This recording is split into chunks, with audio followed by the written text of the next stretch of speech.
గుంటూరు మేత్రాసన కాపరి అయినటువంటి మహాఘనత వచ్చినటువంటి శ్రీ శ్రీ శ్రీ డాక్టర్ గాలిబాలి బిషప్ గారు నన్ను అభిషేకునిగా చేయటం జరిగింది.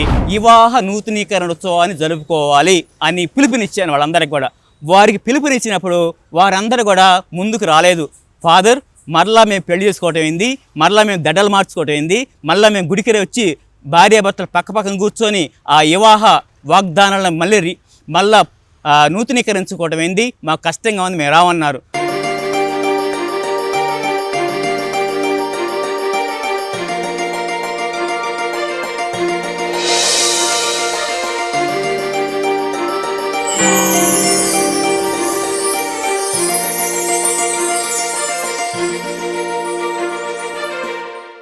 నేను అందరిని కూడా బలవంతం చేసి ఎట్లా ఒకట్లా ఒక 60 మంది జంటలను నూతన గ్రామంలో తయారు చేసి ఉన్నాను. 60 మంది జంటలు ముందుకు రావడం జరిగింది. వారందరికి కూడా మేమేం చేసామంటే పూలదండలను ప్రొవైడ్ చేసాం. పూలదండలు ప్రొవైడ్ చేసి వాళ్ళందరినీ కూడా బయట పక్కన పూజాబలి ఏర్పాటు చేసి వేరే ఒక ఫాదర్ని పిలిపించి మంచి గ్రాండ్గా పూజాబలి నిర్వహించి వారందరినీ భార్యాభర్తను పక్కన కూర్చోబెట్టి మళ్ళా పెళ్లి వస్త్రాలు వాళ్ళు ధరింపజేసుకొని వచ్చి నూతన వస్త్రాలను ధరింపజేసుకుని వచ్చి వారందరూ కూడా ఒక మరలా వాళ్ళు వివాహం చేసుకుంటున్నారా అనే ఉత్సాహంతో అందరు కూడా దండలు మార్చుకోవడం జరిగింది. పీట ముందుకు రావటం, వారి యొక్క వివాహ మాట పట్టును నూతనీకరించుకొని దండ మార్చుకొని గురువు ముందుగా వారి యొక్క ఆశీర్వాదం తీసుకొని వెళ్ళిపోవడం జరిగింది. ప్రజలందరికీ కూడా ఒక వివాహం మీద మంచి నమ్మకము, అదే మంచి విశ్వాసము నెలకొనడం జరిగింది. ఒక చిన్న ఉదాహరణ, అదేవిధంగా నేను వడ్లపూడి గ్రామంలోనే విచారణలో ఉన్నప్పుడు ఆ సంవత్సరము నేను తపస్కాల సమయంలో దీక్షను ప్రారంభించడం జరిగింది. నేను కొన్ని గ్రామాల్లో చూసి ఉన్నాను దీక్ష ఏ విధంగా చేస్తున్నారో. అది 2000 సంవత్సరంలో దీక్ష ప్రారంభించడము అనేది చాలా తక్కువగా ఉన్నది. అయినా కానీ నేను ఎంతో ఉత్సాహంతో ప్రజలను క్రూడీకరించి ఒక 100 మందిని ఆ దీక్ష సంఘంలో చేర్పించడము, ప్రతిరోజు సాయంత్రం తపస్కాలంలో వారి పూజాబలి అర్పించడము, వారి నుదుటిన విభూదిని ధరింపజేయటము. మామూలుగా అయితే మనము విభూది బుధవారం రోజు మాత్రమే మనం విభూదిని పెట్టుకుంటాం. కానీ నేను ప్రతిరోజు సాయంత్రం పూజలు పెట్టి వారందరూ కూడా కింద కూర్చోబెట్టి ఆ పూజ అయిన తర్వాత అందరి నొద్దటి మీద విభూదిని అద్దటము, ఇవన్నీ కూడా చేయటం ద్వారా 40 దినాలు వారు ఎంతో కఠినంగా దీక్ష చేసి వారు ఆ విధంగా దీక్ష సమయం అయిపోయిన తర్వాత పవిత్ర వారంలో సోమవారం రోజున వీరందరినీ కూడా ఒక పుణ్యక్షేత్రాన్ని తీసుకుని వెళ్ళి అక్కడ ఆ దీక్షను విరింపజేసుకొని మరలా పవిత్ర వారంలో పూజాబలిలో పాల్గొనే విధంగా వారందరిని తయారు చేయడం జరిగింది. ఈ 40 దినాల్లో వారు ఎంతో చక్కగా వారి యొక్క చెడు అలవాట్లను, ముఖ్యంగా స్మోక్ చేసేవాళ్ళు కానీ, ఆల్కహాల్ తీసుకునేవాళ్ళు కానీ, ఎక్కువగా తినేవాళ్ళు కానీ, ఇవన్నీ కూడా మానుకొని ఎంతో పట్టుదలతోటి వారు జీవితాన్ని 40 దినాలు గడిపారు. ఇలాంటి వాళ్ళు మన క్రైస్తవ సంఘానికి అవసరము. ఇలాంటి నియమ నిబంధనల ద్వారా వారందరూ కూడా ఎంతో ప్రేరణ పొంది పవిత్రత సంపాదించుకొని దేవుని దగ్గరై పునీతులు అవుతారు. కాబట్టి పునీతులకు తప్పకుండా వారందరూ కూడా పునీతులు అవుతున్నారు. కాబట్టి ఈ విధంగా ఆ యొక్క వడ్లపూడి విచారణ యందు ముగించుకున్న తర్వాత నేను తదనంతరము నేను ఇక్కడికి రావడం జరిగింది. కనపర్తి విచారణలో పనిచేశాను 6 మాసాలు. 6 మాసాలు పనిచేసిన తర్వాత అక్కడ విచారణలో కూడా అది కూడా ఒక సాంప్రదాయబద్ధమైన గ్రామము. అప్పుడు ఆ గ్రామంలో కూడా అనేక కార్యక్రమాలు, పూజా బలులు సమర్పించటము, ప్రజలను సందర్శించటము, గృహ సందర్శన, మరి అమ్మగారి గురించి తెలియపరచటము, అదేవిధంగా అనేక విషయాలలో పాల్పంచుకోవడం జరిగింది. ఆ తర్వాత నేను మరలా వర్లపూడి గ్రామానికి ఒక ఇన్ఛార్జిగా 6 మాసాలు బిషప్గా నన్ను పంపించారు. అప్పుడు విచారణ గురువు లేరు, నేనే ఇన్ఛార్జ్ గురువుని. అక్కడ కూడా ఈ యొక్క నా సేవలను కొనసాగించడము ఇదే విధంగా ఇదే ధోరణిలో వడ్లపూడిలో మొట్టమొదటి ఏ విధంగా ప్రారంభించానో అవన్నీ కూడా పునః ప్రారంభించడం జరిగింది. ఎంతో విశ్వాసంతో ప్రజలు పాల్గొన్నారు, నన్ను ప్రోత్సహించారు. అటు తర్వాత మన గాలిబాలి మేత్రాణులు నన్ను అబ్బినేనిగుంటపాలెము విచారణ గురువులుగా పంపించడం జరిగింది. అది ఆ విధంగా విచారణ గురువులుగా నన్ను పంపించిన తర్వాత అక్కడ విచారణలో పనిచేస్తున్న సమయంలో అనేక విధాలుగా నేను చెప్పాలంటే అబ్బినేనిగుంటపాలెము వెళాంగిణి మాత వేడుదల ద్వారా నాకు ఎంతో మేలు జరిగింది. దాన్ని మాత్రము ఏ విధంగా కూడా కాదనలేను.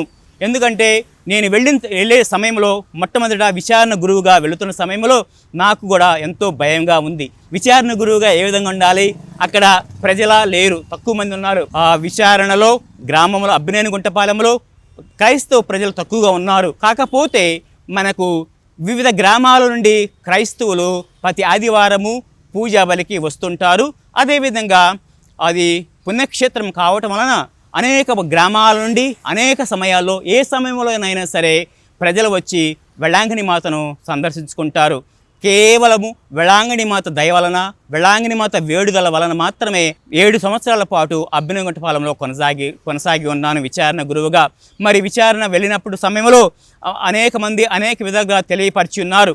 కానీ నాకు ఆ మరీ తల్లి మీద ఉన్న భక్తి భావంతో ఆమె యొక్క వేడుదల ద్వారా అనేక కార్యక్రమాలు చేయడం జరిగింది. మరి ఆ విధంగా అనేక మంది ప్రజలు కూడా, మరి ముఖ్యంగా మన పీఠాధిపతి, అంతకుముందు పనిచేసినటువంటి గురువులు, విశ్వాసులు అనేక మంది నాకు సహాయాన్ని అందించారు. కేవలము మరీ తల్లి యొక్క ప్రేరణ ద్వారా, మరీ తల్లి వలన ఇన్స్పిరేషన్ వలన నాకు అనేక మంది సహాయాన్ని అందించారు. ఈ విధంగా చెప్తున్నానంటే ఎంతో గర్వపడుతున్నాను. ప్రజలను ఆధ్యాత్మికంగా ముందుకు నడిపించడంలో నేను ఎప్పుడు కూడా వెనకడుగు వేయలేదు. నేను ఎప్పుడు కూడా ఆ తల్లి, ఆ దైవ సన్నిధిలో మెలుగుతూ, దేవుని యొక్క స్వరాన్ని ఆలకిస్తూ, దేవుని యొక్క బాటలో నడుస్తూ ఆ తల్లి యొక్క సేవ చేయటానికి ముందుకు పోవటము జరిగింది. ఆ విధంగా 7 సంవత్సరాల పాటు నేను అబ్బినగుంటపాలెం విచారణ యందు పనిచేసి ఉన్నాను. అక్కడ అనేక సమస్యలు ఉన్నాయి. మంచి గృహం ఉండదు, మొట్టమొదటగా మంచి వాటర్ తాగటానికి మంచినీళ్ళు సౌకర్యంగా ఉండదు. మరి అలాంటి సమయంలో కూడా 7 సంవత్సరాల పాటు విజయవంతంగా పనిచేసి ఉన్నాను. ఎందుకంటే అక్కడ నేను పోయిన తర్వాత అనేక ఆధ్యాత్మిక కార్యక్రమాలను ప్రారంభించి ఉన్నాను. మొట్టమొదట వెళ్ళిన సంవత్సరంలోనే నేను అబ్బినగుంటపాలెం పుణ్యక్షేత్రం దగ్గరలో 4 రోడ్ల జంక్షన్లో వేళాంగిణి మాత మందిరాన్ని నిర్మించాను. ఆ విధంగా వేళాంగిణి మాత మందిరం నిర్మించడం ద్వారా అనేక మంది హైందవ సోదరులు ఆ మాతను చూడటం వలన, ఆ మాతను ప్రార్థించటం వలన వాళ్ళు మేలులు పొందారు. ఆ మేలు పొందటం వలన వారు వచ్చి సాక్ష్యాన్ని ఇవ్వటం జరిగింది. ఆ విధంగా వాళ్ళు సాక్ష్యం చెప్తున్నప్పుడు నాకు మంచి ప్రేరణ కలగటం జరిగింది. మరీ మాత ఎడల నాకు ఇంకా భక్తిభావం పెరగటం జరిగింది. ఆ విధంగా ప్రతి ఒక్కరు కూడా పొలం వెళ్ళేటప్పుడు, ప్రతి ఒక్కరు కూడా వేరే గ్రామాలకు వెళ్ళేటప్పుడు ఆ మరీ మాతను చూడటం వలన వారు ప్రేరణ పొంది వారు ఆమె యొక్క సహాయాన్ని ఎల్లప్పుడూ కూడా పొందుతున్నారని నాకు తెలియపరిచున్నారు. అదేవిధంగా అబ్బినగుంటపాలెంలో మరి అనేక ప్రార్థనా కార్యక్రమాలను నిర్వహించున్నాము. ప్రతి నెల మొదటి ఆదివారం రోజున ప్రార్థనలు నిర్వహించున్నాను. అదేవిధంగా తపస్కాలంలో దీక్షలు ప్రారంభించాము. అదేవిధంగా అబ్బినగుంటపాలెంలో వివాహ నూతనీకరణ ఉత్సవాలను ఘనంగా జరగడం జరిగింది. అబ్బినగుంటపాలెంలో 7 సంవత్సరాలు, దాదాపు 5 సంవత్సరాల పాటు వివాహ నూతనీకరణ ఉత్సవాలను మా విషయంలో ఉన్న క్రైస్తవులందరినీ, వివాహమైనటువంటి వారు అందరినీ పిలిపించటము, అదేవిధంగా బిషప్ గారితోటి పూజ చేయించటము, అదేవిధంగా వారందరూ కూడా బిషప్ గారి దగ్గరికి వచ్చి వారి యొక్క దండలు మార్చుకోవటము, వారి బిషప్ గారితో ఫోటో దిగటము, వారందరికీ ఒక అవకాశాన్ని కలగజేశాను. బిషప్ గారు కూడా చాలా సంతోషంగా ఉన్నారు. ఆ సమయంలో ఆ పూజా బలిడి వివాహ నూతనీకరణోత్సవం జరపడం ద్వారా ఒక సంవత్సరం 60 మంది, తర్వాత 100 మంది, తర్వాత 150 మంది, తర్వాత 200 జంటలు రావటం జరిగింది. ఆ విధంగా వివాహ నూతనీకరణోత్సవం జరగడం జరిగింది. అదేవిధంగా అబ్బినగుంటపాలెంలో ఇవే కాకుండా కట్టడాలను కట్టించడం జరిగింది. మొదటి సంవత్సరంలో వేళాంగిణి మాత స్వరూపం మందిరాన్ని రోడ్డు దగ్గర నిర్మించటము, ఆ తదనంతరము అబ్బినగుంటపాలెం పుణ్యక్షేత్రం ఆవరణలో ప్రహారీ గోడ చుట్టూ కూడా జపమాల మాత మందిరాలను నిర్మించడం జరిగింది.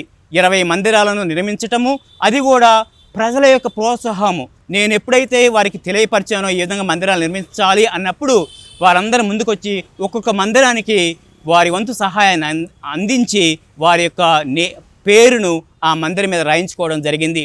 ఆ విధంగా జపమాల మందిరాలను అబ్బినగుంటపాలెం నిర్మించడం జరిగింది. ఎంతో భక్తులకి ఎంతో ప్రోత్సాహకరంగాను, ఎంతో ఉత్సాహకరంగాను భక్తులు అక్కడికి వచ్చినప్పుడు వారందరూ కూడా సంతోషంగా ఆ మందిరాలను సందర్శిస్తూ వాటి దగ్గర ప్రార్థన చేసుకోవటము, ఆమె యొక్క దీవెనలు పొందటము అనేది ఎంతో ఆనందదాయకమైన విషయము. ఆ విధంగా 7 సంవత్సరాల పాటు కూడా ఎంతో విశ్వాసంతోటి, ఎంతో ఆనందంతో నా యొక్క జీవితాన్ని అక్కడ గడపడం జరిగింది. ఆయన యొక్క సేవా కార్యక్రమాల ద్వారా దేవుడు నన్ను ఈ విధంగా ఉపయోగించుకున్నాడు. ఈ విధంగా దేవుడు నా యందు ఉండి, దేవుడి యొక్క కార్యం నా యొక్క వ్యక్తిగత కార్యం కాదు, దేవుని యొక్క ప్రేరణ, దేవుని యొక్క శక్తి, దేవుని యొక్క సేవ అనేది నా ద్వారా ప్రజలకు అందించడం జరిగింది. ఈ విధంగా చేస్తున్న సమయంలో నాకు దేవుని యొక్క అనుగ్రహం వలన ఒక మిషనరీగా సువార్త ప్రచార నిమిత్తమై నేను కెనడా దేశానికి వెళ్ళడం జరిగింది. నేను గత 7 సంవత్సరాలుగా అబ్బినగుంటపాలెం విచారణ గురువుగా పుణ్యక్షేత్ర రెక్టర్గా పనిచేస్తున్న సమయంలో ఈ విధంగా 7 సంవత్సరాల తర్వాత ఈ కెనడా దేశానికి వెళ్ళటానికి భగవంతుడు మన గుంటూరు మేత్రాన్న ద్వారా అవకాశాన్ని కలగజేశారు. ఆ విధంగా కలగజేసినప్పుడు ఎంతో సంతోషంతో ఈ కెనడా ఆహ్వానాన్ని అందుకోవడం జరిగింది. కెనడా ఆహ్వానము ఈ పేపర్ వర్క్ అంతా అయిన తర్వాత కెనడా వెళ్ళే సమయంలో ఒక నూతన దేశానికి మిషనరీగా వెళ్ళటము, అక్కడ నా సువార్త ప్రచారాన్ని ప్రారంభించటము అనేది ఎంతో ఉత్సాహం. దాన్ని మించినటువంటి ఉత్సాహము నా జీవితంలో ఎప్పుడు కూడా చూడలేదు. మరి దేశం కాని దేశానికి వెళ్ళటం అనేది, ప్రాంతం కాని ప్రాంతము, భాష కాని భాష అయినా కానీ దేవుడు నా యందు ఉన్నాడు అన్న నమ్మకము నాలో ప్రగాఢంగా ఉంది. ఎప్పుడో చిన్నప్పుడు పుస్తకాలు చదువుకున్నాను, కెనడా దేశంలో చలి ఉంటుందని, ఐస్ ఉంటుందని, స్నో పడుద్దని, -20-30 డిగ్రీస్ ఉంటాయని చదువుకున్నాను. మనం ఎప్పుడు కూడా వెళ్ళి ఉండలేదు అంతకుముందు. మొట్టమొదటిగా ఆ యొక్క విషయాలన్నీ ప్రేరణ చేసుకొని ఆ దేశానికి వెళ్ళి ఒక సువార్త ప్రచారకుడిగా ఉండాలి అని నిర్ణయించుకొని వెళ్తున్నప్పుడు ఎంతో ఉత్సాహం ఉంది నాలో. కానరానటువంటి ఆనందం, అంతుబట్టలేనటువంటి ఆనందంతో ఆ దేశంలో అడుగుపెట్టడం జరిగింది. మరి ఒక విధంగా చెప్పాలంటే మన ప్రాంతము, మన తెలుగు శ్రీ సభ అనేది దాదాపుగా 14, 15, 1600 సంవత్సరాల కాలంలో యూరోపియన్ల మిషనరీల ద్వారా మన దేశానికి క్రైస్తవ మతాన్ని తీసుకురావడం జరిగింది. మన కుటుంబాలు, మనలో అనేక మందిని క్రైస్తవ మతాన్ని స్వీకరించడం జరిగింది. ఆ రోజుల్లో ఆ దేశాల్లో ఎక్కువ మంది గురువులు ఉన్నారు, ఎక్కువ మంది సువార్త ప్రచారకులు ఉన్నారు, ఎక్కువ మంది కన్యాస్త్రీలు ఉన్నారు. వారు ఎక్కువగా ఉన్నారు. సువార్త ప్రచారం అనేది అన్ని దేశాలకు వ్యాపింపజేయాలి అన్న ఉద్దేశంతో వారు మన దేశానికి వచ్చి, భారతదేశానికి వచ్చి మనలను, గ్రామాలను, సంఘాలను అనేక మంది క్రైస్తవ మతంలోనికి స్వీకరించే విధంగా ప్రోత్సాహాన్ని అందించి ఉన్నారు. వారి యొక్క సత్యోపదేశ సంక్షేపం ద్వారా మనం నేర్చుకొని మనందరం కూడా క్రైస్తవులు కాబడ్డ మనమంటే మన పూర్వీకులు దాదాపుగా 300-400 సంవత్సరాల క్రితము మన పూర్వీకులు క్రైస్తవాన్ని స్వీకరించారు. ఆ విశ్వాసాన్ని మనం ఇప్పుడు కూడా పటిష్టంగా తీసుకొస్తున్నాము. వాళ్ళు పంపించారు మిషనరీస్ని, మనమందరం కూడా క్రైస్తవాన్ని స్వీకరించి ఉన్నాము. ఈ రోజున వారికి మిషనరీస్ లేరు, వారికి గురువులు తక్కువ ఉన్నారు, కన్యాస్త్రీలు తక్కువగా ఉన్నది, దైవ పిలుపు అనేది చాలా తక్కువగా ఉన్నది ఆ దేశాల్లో. ఇప్పుడు నీ వంతు నా వంతు వచ్చింది. నా వంతు వచ్చింది కాబట్టి నేను 2009 సంవత్సరంలో కెనడా దేశానికి వెళ్ళడం జరిగింది. అక్కడ వెళ్ళిన పరిస్థితులు చెప్పాను. వెళ్ళే ముందుగా నాకు ఈ విధంగా అనుభూతి ఉన్నది. కానీ వెళ్ళిన తర్వాత అవన్నీ కూడా ఒక్కొక్కటి తెలుసుకుంటూ, ఒక్కొక్క అంశాన్ని పరిశీలిస్తూ ఏ విధంగా ఆ దేశంలో జీవించాలి, ఏ విధంగా మనము ఆ ప్రజలతో మమేకమై ఉండాలి అన్నీ కూడా నేర్చుకోవడం జరిగింది. నిజంగా చెప్పాలంటే అక్కడ ప్రజలు కూడా నన్ను వారి యొక్క కుటుంబస్థుడిగా భావించి, నన్ను అంగీకరించి నాకు అనేక విషయాలను తెలియపరిచి ఉన్నారు. ఆ విధంగా తెలియపరచడం ద్వారా నేను నేర్చుకున్నాను.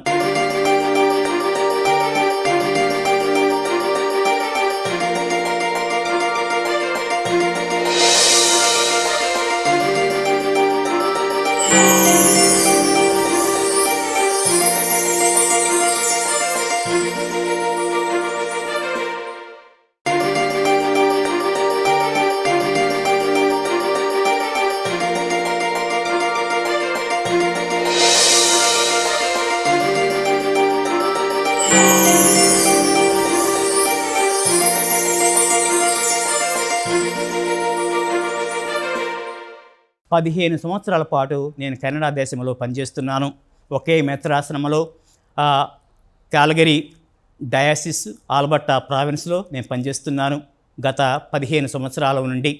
అక్కడ బిషప్ పీఠాధిపతులు కావచ్చు, తోటి గురువులు కావచ్చు, క్రైస్తవులు కావచ్చు, అందరూ కూడా నాకు ఎంతో స్నేహభావంతో ఉన్నారు. ఆ యొక్క స్నేహభావంతో నేను అక్కడ నుండి విడిచిపెట్టి రాలేకపోతున్నాను. మనం చేస్తున్న పనిలో వారందరూ కూడా ప్రోత్సాహాన్ని అందించారు. నేను చేస్తున్న ప్రతి పనిలో కూడా నేను అక్కడికి వెళ్ళిన తర్వాత దాదాపు 3 విచారణలో నేను సహాయక గురువుగా పనిచేసి ఉన్నాను. సహాయక గురువుగా పనిచేస్తున్నప్పుడు అనేక విషయాలు, మన పద్ధతులు, ఇక్కడ పద్ధతులు, అక్కడ పద్ధతులు వేరుగా ఉంటాయి. ఒకే క్రీస్తు ప్రభు, ఒకే మరియమ్మ గారు, ఒకే జోజప్ప గారు, అందరు కూడా పునీతులు అందరూ ఒకటే, కానీ ఆరాధించే విధానం కొంచెం తేడా ఉంటుంది. అదే మాట్లాడే భాష వేరుగా ఉంటుంది, సాంప్రదాయాలు వేరుగా ఉంటాయి. కాబట్టి అవన్నీ కూడా నేర్చుకోగలిగాను. వాళ్ళ సాంప్రదాయంలో నేను చొచ్చుకుపోవడానికి ప్రయత్నిస్తున్నాను. ఆ విధంగా చేస్తున్నప్పుడు అక్కడ ప్రజలు నన్ను ఎంతగానో ఆదరించారు, ప్రోత్సహించారు. మొట్టమొదటిగా చెప్పుకోవాలంటే నేను పోయిన తర్వాత ప్రతి ఒక్కరికి కూడా అక్కడ మనకిక్కడ సైకిల్ ఎంత అవసరమో, సైకిల్ లేకుండా ఇప్పుడు సైకిల్ ఎవరు వాడట్లేదు అనుకోండి, అందరు కూడా మోటార్ బైక్స్ వాడుతున్నారు. ఈ మోటార్ బైక్ లేకుండా ఏ కుటుంబం కూడా లేదు. మోటార్ బైక్ ద్వారా మనం ఒక ప్రాంతం నుండి ఒక ప్రాంతానికి వెళ్తుంటాము. అక్కడ కారు అనేది అవసరము. కారు ఉంటేనే మనం ఏ పని చేయగలుగుతాం. కారు నేర్చుకోవడానికి నాకు టైం పట్టింది, 5-6 నెలలు పట్టింది. అక్కడ కారు డ్రైవింగ్ నేర్చుకోవటము, ఆ నేర్పించే సమయంలో కూడా అనేక మంది గృహస్థ క్రైస్తవులు నాకు సహాయాన్ని అందించి ఉన్నారు. ఆ విధంగా కారు నేర్చుకున్న తర్వాత కారు కొనటము, ఆ కారుతోటి మనం ఎక్కడికైనా వెళ్ళటానికి, ప్రయాణించడానికి ఎంతో సులువుగా ప్రయాణం కొనసాగుతుంది. ఎందువల్లనంటే కారు అవసరం అని చెప్తున్నానంటే అక్కడ నేను చెప్పిన విధంగా అంతా ఐస్ తోటి, స్నో తోటి రోడ్లన్నీ కూడా నిండి ఉంటాయి. మరి మైనస్ టెంపరేచర్ ఉంటుంది. మైనస్ టెంపరేచర్లో మనము నడవాలంటే ఒక 5 నిమిషాలు మాత్రమే మనం నడవగలుగుతాము. అంతకన్నా ఎక్కువ నడవలేము మైనస్ టెంపరేచర్లో. అందువలన ఒక ప్రాంతాన్ని నుండి మరొక ప్రాంతానికి వెళ్ళాలంటే అంత దగ్గరైనటువంటి కాదు, చాలా దూరంగా ఉంటాయి ఒక ప్రాంతం నుండి మరొక ప్రాంతానికి వెళ్ళాలంటే. మరి అలాంటి సమయంలో మనందరికి కూడా కారు అనేది అవసరము. కారు నేర్చుకోవడం జరిగింది. ఆ విధంగా కారు నేర్చుకోవటము, ఆ విధంగా అక్కడ సువార్త ప్రచార నిమిత్తమై పూజాబలిని సమర్పించటము, మరి ఇతరమైనటువంటి సాంగ్యాలను అంటే దివ్య సంస్కారాలను ఇవ్వటము, ఒక జ్ఞానస్థానం కావచ్చు, దివ్య సప్రసాదం కావచ్చు, పాప సంకీర్తనం కావచ్చు, ఈ విధంగా అనేక సాంగ్యాలను, అనేక సంస్కారాలను వారికి తెలియపరిచి వారికి అవన్నీ కూడా ఇప్పించటము, తర్ఫీదు ఇవ్వటంలో నేను ఎంతగానో నేర్చుకున్నాను. మొట్టమొదటిగా నేను చెప్పదలుచుకుంది ఏంటంటే ఇక్కడ కెనడా దేశంలోకి వెళ్ళిన తర్వాత వారందరూ కూడా ఎక్కువ మంది ప్రజలు అక్కడ చదువుకున్నటువంటి వాళ్ళు. మన భారతదేశంలో సువార్త ప్రచారం చేయటం కొంచెం ఈజీగా ఉంటుంది, బోధించడంలో, నేను చెప్పేది బోధించడంలో కొంచెం సులువుగా ఉంటుంది. అక్కడ వారికి బోధించడం అనేది చాలా కొంచెం కష్టంగా ఉంటుంది. ఎందువలనంటే వారు అందరూ కూడా చదువుకున్నవారు, వారికి జ్ఞానం ఎక్కువ. మన భారతదేశస్తులతో కలిసి చూసినట్లయితే ఈ యొక్క సువార్త విషయంలో, ఆ యొక్క బైబిల్ పరిజ్ఞానంలో మన వారికన్నా వారికి పరిజ్ఞానం అనేది ఎక్కువగా ఉంటుంది. అందువలన వారికి చెప్పాలంటే ముందుగా నేను నేర్చుకోవాలి. అందువలన థియాలజీ ఒకసారి, అదేవిధంగా స్క్రిప్చర్ ఒకసారి, అదేవిధంగా సాక్రమెంట్స్ అనేవి, అదేవిధంగా మిగతా క్యాటగిటికల్ వర్క్ కానీ ఇవన్నీ కూడా నేను చదువుకొని మళ్ళా వారికి బోధించడానికి సంసిద్ధంగా ఉన్నాను. వారు అడిగినటువంటి ప్రశ్నలకు అనేక విధాలుగా సమాధానం చెప్పడానికి నేను ప్రయత్నం చేస్తుంటాను. మరి అక్కడ సువార్త ప్రచారం అనేది ఎల్లప్పుడూ కూడా వారికి సిద్ధంగా ఉండాలి. ఎప్పుడు వాళ్ళు మనల్ని సందర్శించినా కానీ వారికి అందుబాటులో ఉండాలి. అది ఇంపార్టెంట్ అయినటువంటి విషయము, అది ప్రాముఖ్యమైనటువంటి విషయము. వారికి ఎప్పుడు కూడా సువార్త నిమిత్తం అంటే వారు ఎప్పుడు కూడా మనల్ని కలవటానికి వస్తుంటారు. ఏ సమయంలో అయినా వాళ్ళు పాప సంకీర్తనం చేయడానికి వస్తారు. ఆ సమయంలో వారికి తోడ్బాటును అందించాలి. అదేవిధంగా ప్రతిరోజు పూజాబలి ముందు కూడా పాప సంకీర్తనం వినటానికి సిద్ధంగా ఉండాలి. ఇంకొక విధంగా చెప్పాలంటే ప్రతి శనివారము సాయంత్రము పూజాబలి సమయంలో, పూజాబలికి ముందుగా ఒక అర్ధగంట పాటు పాప సంకీర్తనాలకి కూర్చొని ఉండాలి. వాళ్ళు అప్పుడు వచ్చి పాప సంకీర్తనం చేస్తూ ఉంటారు. మరి అదేవిధంగా మిగతా సాక్రమెంట్స్, దివ్య సంస్కారాలు, అనాయింటింగ్ ఆఫ్ ద సిక్ అనేది కూడా అక్కడ చాలామంది ప్రాముఖ్యతనిస్తుంటారు. Anointing of the sick last sacrament అంటుంటాము. ఆ లాస్ట్ సాక్రమెంట్ని వారికి అందజేయాలి. మనందరికి కూడా తెలుసు, దివ్య సంస్కారము, అనాయింటింగ్ ఆఫ్ ద సిక్ అనేది చనిపోయేటువంటి అవస్థలో ఉన్నటువంటి వారందరి పాపాలు పరిహరింపబడతాయి. వారు జ్ఞానస్థానం ద్వారా మనం ఏ విధంగా పాప పరిహారానికి గురి అయ్యి పాపాలన్నీ కూడా శుద్ధీకరించబడతాయో, అదేవిధంగా ఈ యొక్క అనాయింటింగ్ ఆఫ్ ద సిక్ అనేది చాలా ఉపయోగకరంగా, ఆ విధంగా ఆ సాక్రమెంట్ ద్వారా, ఆ దివ్య సంస్కారం ద్వారా వారందరూ కూడా శుద్ధీకరించబడి వారు మోక్షరాజ్యంలో చేరడానికి వారు సంసిద్ధంగా వారిని తయారు చేయటం జరుగుతుంది. ఈ విధంగా నేను పరిచర్య చేస్తున్న కెనడా దేశంలో ఉన్నప్పుడు కొన్ని సంఘటనలు, మరుపురాని సంఘటనలు నా మదిలో ఉన్నాయి, నేను అనుభవించాను. అవి మీతోటి తప్పకుండా పంచుకోవాలి. వాటిలో ముఖ్యమైనటువంటిది ఏంటంటే, నేను అక్కడ చేస్తున్న సమయంలో అవస్థ అభ్యంగనం అనేది ఎంతో ఉత్సాహంతో, ఎంతో పద్ధతి ప్రకారంగా నేను వారికి అందజేయడం జరుగుతుంది. ఒకసారి నాకేం జరిగిందంటే, ఒక స్త్రీ నా దగ్గరికి పాప సంగీతానికి వచ్చి ఆమె ఏడుస్తుంది. ఏందమ్మా ఏడుస్తున్నావు అని అడిగినప్పుడు ఆమె పాప సంగీతం తర్వాత ఒక విషయాన్ని నాకు తెలియపరిచింది. ఫాదర్, నాకు బ్రెస్ట్ క్యాన్సర్ వచ్చింది, నేను ఇంతవరకు ఎవరికి చెప్పలేదు, మీకే తెలియజేస్తున్నాను అని నాతో చెప్పింది. అప్పుడు ఆ పాప సంగీతం అయిన తర్వాత నేను ఆమెకు సలహా ఇచ్చాను. అమ్మ, అనాయింటింగ్ ఆఫ్ ద సిక్ ఎడల నేను ఎంతో విశ్వాసంతో, నమ్మకంతో ఉన్నాను, నేను ఎంతోమందికి ఇస్తున్నాను, వారందరికి కూడా స్వస్థత కలిగింది, నీకు కూడా ఆ సాక్రమెంట్ ఇవ్వవచ్చా అని అడిగాను. ఆమె వెంటనే అన్నది, ఓకే ఫాదర్, మీ ఇష్ట ప్రకారం నాకు ఆ సాక్రమెంట్ని అందజేయండి అని అడిగింది. అప్పుడు నేను ఆమెని తీసుకువెళ్ళి అనాయింటింగ్ ఆఫ్ ద సిక్ అనే సాక్రమెంట్ని ఆమెకు ప్రసాదించాను. ఆ ఇచ్చే సాక్రమెంట్ ముందుగా ఆమెకి తెలియపరిచాను. ఈ యొక్క సాక్రమెంట్ ద్వారా నీకు ఫిజికల్గా స్ట్రెంత్ వస్తుంది, అదేవిధంగా స్పిరిచువల్గా స్ట్రెంత్ వస్తుంది అని ఆమెకు తెలియపరిచాను. ఆ విధంగా తెలియపరిచి ఆమెకు ఆయిల్ తోటి ఆమె ఫోర్ హెడ్ని, అదేవిధంగా ఆమె యొక్క పామ్స్ని అనాయింట్ చేయడం జరిగింది.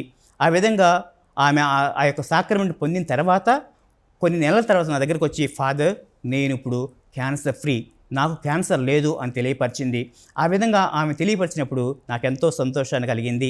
అదేవిధంగా ఇంకొక విషయాన్ని కూడా ఇక్కడ మీకు తెలియపరుస్తున్నాను. ఒకసారి నాకు ఒక హాస్పిటల్ దగ్గర నుంచి ఒక కాల్ వచ్చింది, ఫోన్ కాలు. ఫాదర్, ఒక పేషెంట్ చనిపోతున్నారు, ఒక గంటలో చనిపోతారు, ఒక అర్ధగంటలో చనిపోవచ్చు, మీరు తొందరగా వచ్చి ఆమెకు అనాయింటింగ్ ఆఫ్ ద సాక్రమెంట్ ఇవ్వండి అని వాళ్ళ హాస్పిటల్ దగ్గర నుంచి నాకు ఫోన్ కాల్ వచ్చింది. నేను వెంటనే అడావుడిగా వెళ్ళటము జరిగింది. ఆ సాక్రమెంట్ గురించి ఆమెకు ఎక్స్ప్లెయిన్ చేయటం జరిగింది. ఎక్స్ప్లెయిన్ చేసే ముందుగా వారందరూ కూడా పక్కన ఉన్నటువంటి వారి యొక్క కుమార్తెలు ఇద్దరు కూడా బోరున వేడుస్తున్నారు. అమ్మ కళ్ళు తెరవలేదు, అమ్మ మాట్లాడలేదు, ఎప్పుడు చనిపోబోతున్నావు నువ్వు అని వాళ్ళు ఎంతో బాధతోటి ఒక పక్కన భర్త, ఒక పక్కన కుమార్తెలు ఏడుస్తున్నారు. ఆ సమయంలో ఆ సాక్రమెంట్ గురించి ఆమెకు ఎక్స్ప్లెయిన్ చేసి ఆమెకు సాక్రమెంట్ ఇవ్వడం జరిగింది. నేను ఎప్పుడైతే నా యొక్క బ్రొటన్ వేలుతోటి ఆమె నొసటను తాకి సాక్రమెంట్ ఇచ్చానో అప్పుడు ఆమె కళ్ళు ఓపెన్ చేసింది. ఆ విధంగా ఆమె కళ్ళు తెరిచి నా ఎంక చూడటం జరిగింది. అప్పుడు తప్పిక అనేటువంటి నాలుక బయటకు తప్పి అమ్మ చూపటం సైగ చేస్తుంది. అప్పుడు వారందరూ కూడా వాళ్ళు నీటిని కొంతమంది ఆమెకు అందజేశారు. ఆ నీరు తాగిన తర్వాత ఆమె ఇంకా శ్రద్ధతోటి ముందుకు రావడం జరిగింది. ఓపికతోటి పైకి లేవటానికి ప్రయత్నం చేసింది. ఆ విధంగా ఆ సాక్రమెంట్ పొందిన తర్వాత ఆమె నెల రోజుల పాటు జీవించింది అదే మంచంలో.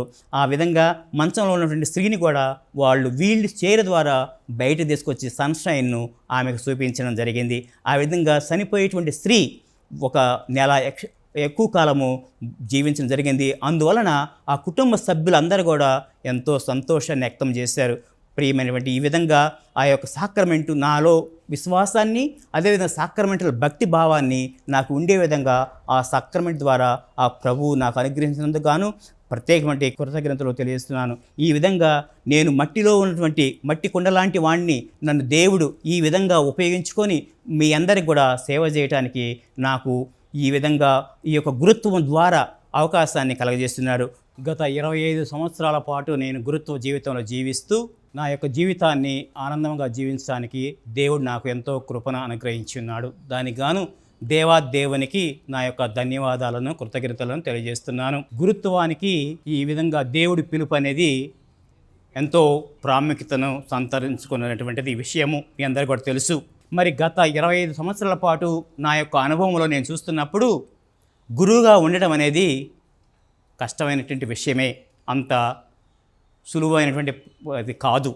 మరి గురువుగా కష్టమైనప్పటికీ మేము కొనసాగుతున్నామంటే కేవలము దేవుని యొక్క దయ, ఆయన యొక్క కృప వలన మాత్రమే. ఆయన ఎల్లప్పుడూ కూడా గురువుని అంటిపెట్టుకుని ఉంటాడు. మరీ తల్లి ఎల్లప్పుడూ కూడా తోడుగా ఉంటుంది. ఆ తల్లి దీవెనలు, ఆ తల్లి యొక్క కృపావరములు, ఆ క్రీస్తు ప్రభు యొక్క అనుగ్రహాలు, దేవాదేవుని యొక్క కృపావరముల ద్వారా మాత్రమే గురువుగా జీవించగలుగుతున్నాము. నేను 25 సంవత్సరాలు పూర్తి చేసుకున్నానంటే కేవలము దేవుని యొక్క కృప, ఆయన యొక్క కటాక్షము.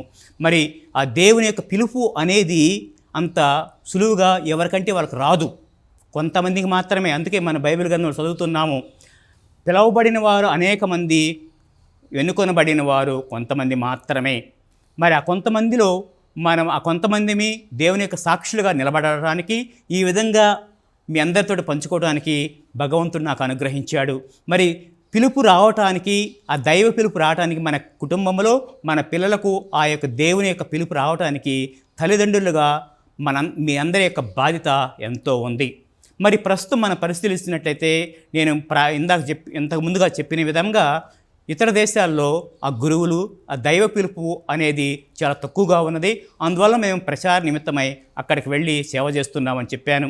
అక్కడే కాకుండా మన భారతదేశంలో కూడా, మన మేత్రాసనాలలో కూడా గురువుల సంఖ్య క్రమంగా తగ్గుముఖం పడుతుంది. అందుకే తల్లిదండ్రులు అయినటువంటి మీరందరూ కూడా మీ యొక్క బిడ్డలకు ఆ దైవ పిలుపు అనేది రావాలి అనే ప్రేరణ కలగజేయాలి.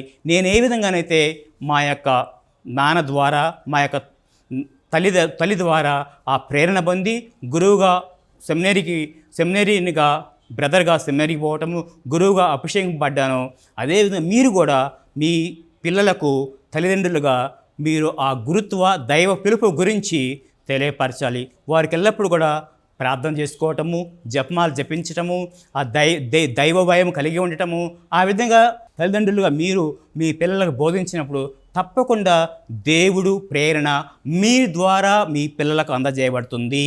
అందువలన మీ పిల్లలు మీ దగ్గరే పెరుగుతుంటారు.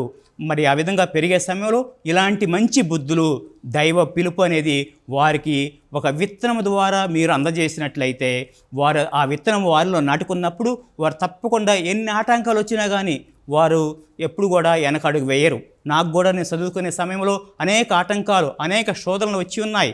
అయినా కానీ దేవుని యొక్క ప్రేరణ, దేవుని యొక్క శక్తి నాలో అధికంగా ఉండటం వల్ల, ఆ పవిత్రాత్మ శక్తి నన్ను నడిపింపబడటం వల్లనే నేను గురువుగా అభిషేకింపబడ్డాను. అదేవిధంగా తదనంతరము 20 వసంతాలు ఆ దైవ సేవలో కొనసాగిస్తూ ఆ జీవితాన్ని కొనసాగిస్తున్నాను. ఈ విధంగా మలిసిన దైవాది దేవుడికి కృతజ్ఞతలు తెలియజేసుకుంటూ, గత 25 సంవత్సరాలు నన్ను కాపాడినందుకు ఆ దేవునికి వందనాలు అర్పించుకుంటున్నాను.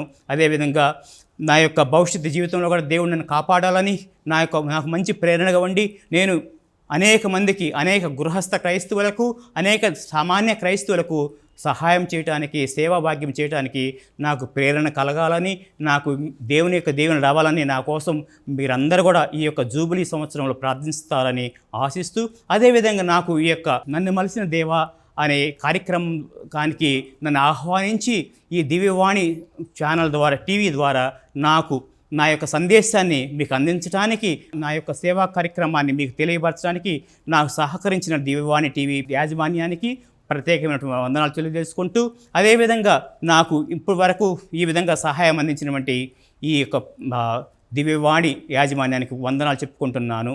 Thank you. God bless you all.